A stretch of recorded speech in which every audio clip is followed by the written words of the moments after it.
Personnellement, j'étais à un point où je trouvais que les gestes que je posais au quotidien étaient bons, mais insuffisants. Donc, j'ai décidé de me lancer dans cet ultra pour justement pousser mes propres limites. Maintenant, comment les parents, comment les enfants, comment les organisations, les compagnies, les gouvernements peuvent agir?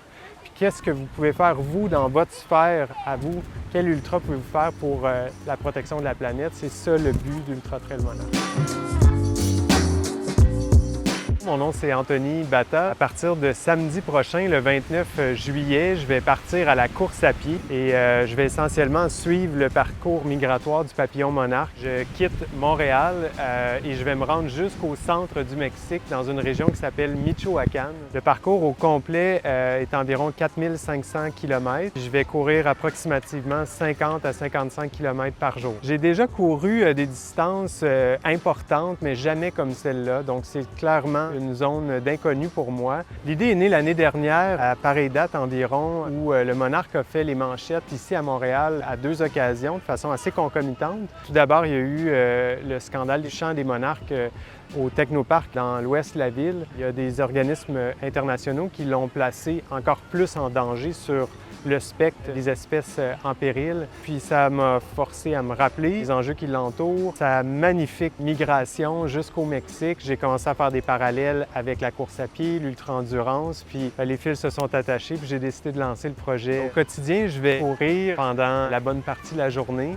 Puis à la fin de la journée, pour marquer le point d'arrêt puis savoir aussi où recommencer le lendemain, on a décidé de planter des petits habitats pour le papillon monarque. Le geste est symbolique, mais très important parce que ça fait partie d'un des objectifs du projet Ultra Trail Monarque, d'inviter les gens à recréer l'habitat du papillon monarque. Donc on plante de l'asclépiade, qui est la plante haute du papillon monarque, et des fleurs nectarifères. Pourquoi le papillon monarque? C'est l'ultime ultra-marathonien et ça donne qu'il est en danger. Malheureusement, bientôt il sera vraisemblablement placé sur la liste des espèces en voie d'extinction.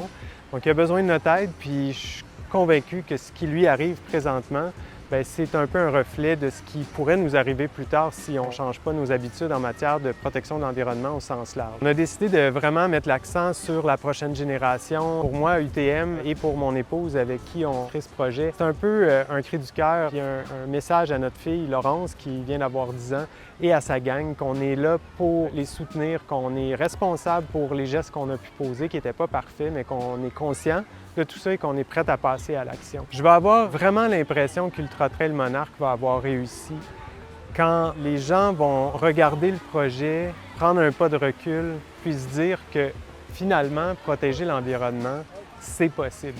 Il y a des solutions. Clairement, ça ne se fera pas en claquant des doigts, mais chose certaine, c'est possible, surtout si on se met tous ensemble pour y arriver. Le 29 juillet à 9h tapant, le départ va se faire ici. Donc, on vous invite en grand nombre. Venez nous rejoindre, ça va être super le fun. Le 29 juillet, le 9h, le départ, mais vous êtes invités à partir de 7h30 le matin.